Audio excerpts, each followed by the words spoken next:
खरं तर एका प्रतिथयश वृत्तपत्रामध्ये ही माहिती मीही वाचलेली आहे आणि 58,82,365 कुणबी शोधले गेल्याच्या कुणबी नोंदी शोधल्या गेल्याचा शोध निवृत्त न्यायाधीश संदीप शिंदे समितीनं घेतलेला आहे.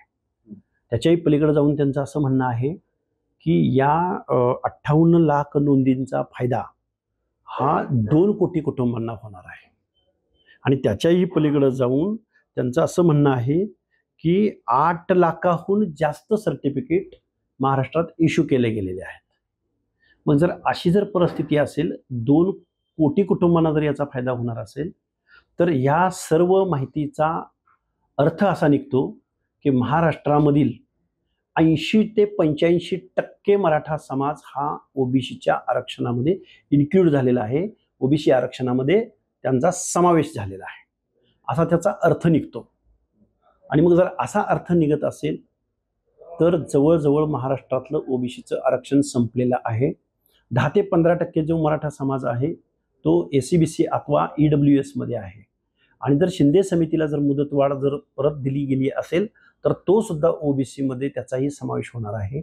आणि ही सर्व प्रक्रिया पाहता तत्कालीन मुख्यमंत्री एकनाथराव शिंदे यांनी वेळोवेळी काढलेले 10 ते 12 GR पाहता आणि शासनाकडून सर्टिफिकेट इश्यू करण्याचं धोरण पाहता आज रोजी महाराष्ट्रामधलं ओबीसीचं आरक्षण संपुष्टात आलेलं आहे. असं माझं आज जी माहिती शिंदे समितीच्या अहवालासंदर्भातली जी माहिती पुढे आलेली आहे, या माहितीवरून हा माझा मी एक कार्यकर्ता म्हणून मी निष्कर्ष काढलेला आहे. नेते आहेत तुमची, तुम्हाला अनेक वेळा पाठिंबा दिला, तर हे सर्व होत असताना सत्तेमधले ओबीसी नेते काय करतात नेमकं? ओबीसी नेत्यांना हे सगळं ठाऊक असतानाही असं होतंय का? हे बघा, ओबीसी आरक्षणासाठी मी 2 वेळा उपोषण केलं. आता हे सांगण्याची खरं तर ही वेळ नाही. 4 ते 5 वेळा फिजिकली अटॅक मी यांच्याकडून सहन केलेला आहे. एवढं सगळं आंदोलन उभं राहत असताना सुद्धा आज महाराष्ट्राच्या मंत्रिमंडळामध्ये अनेक लोक, ओबीसीची लोक मंत्रिमंडळामध्ये ते सामील आहेत. आणि अशा पद्धतीचा जर निष्कर्ष या शिंदे समितीच्या माध्यमातून निघत असेल, अर्लियर करेक्शनच्या माध्यमातून जर यांचा समावेश पूर्णतः ओबीसीमध्ये होणार असेल, तर माझं म्हणणं असं आहे की ओबीसीचं आरक्षण आज रोजी संपलेलं आहे. ओबीसीच्या कुठल्याही मंत्र्यानं यांना जर या गोष्टीची माहिती नसेल, ज्ञान नसेल, तर मला वाटतंय या ओबीसी मंत्र्यांना कुठलाही नैतिक अधिकार ओबीसींच्या दारात जाण्याचा नाही असं मी म्हणेन. कारण एवढे मोठमोठे मंत्री आहेत या मंत्रिमंडळामध्ये. आमचे जयकुमार गोरेंपासून ते दत्तामामा भरणेंपासून ते सावेपासून ते अनेक लोकांची नावं तुमच्यासमोर घेता येतील, ताई असतील. या सगळ्या मंडळींना या ओबीसी आरक्षणासंदर्भात या शिंदे समितीच्या द्वारे काय थ्रेड्स पोचणार आहे, कसं ओबीसीचं आरक्षण संपणार आहे, याचं जर नॉलेज नसेल आणि ही मंडळी जर यावरती जर भूमिका घेणार नसतील, तर मला वाटतंय आज रोजी ओबीसीचं आरक्षण संपलेलं आहे. पंकजा मुंडेंना काय सांगणार? ताईंना मी सांगेन की महाराष्ट्रातल्या ओबीसीकडून तुमच्याकडून खूप अपेक्षा आहेत.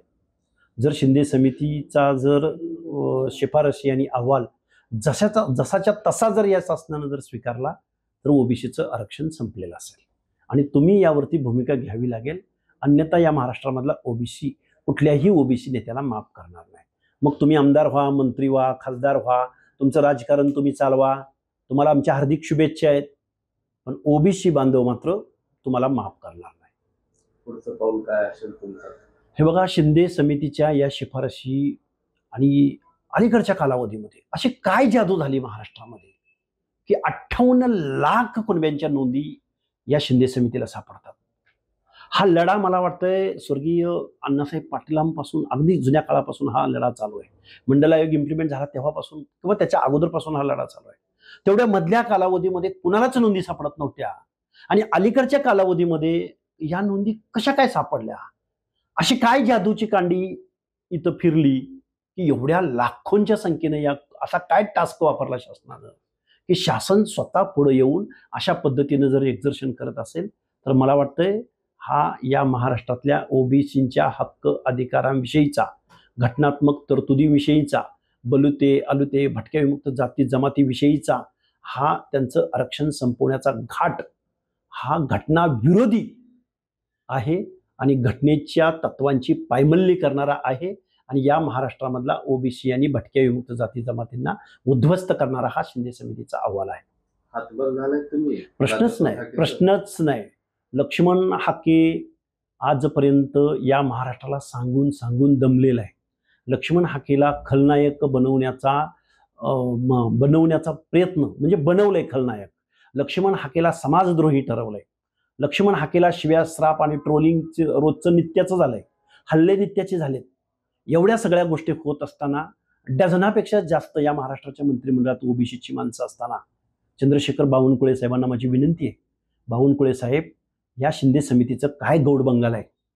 तुम्ही एक श्वेतपत्रिका या महाराष्ट्रामध्ये जाहीर करा की आम्ही शिंदे समितीनं ज्या 58 लाखापेक्षा जास्त नोंदी ज्या शोधलेल्या आहेत त्या मॅन्युअल म्हणजे पर हेड आहेत का नोंदीची संख्या आहे, काय आहे नक्की?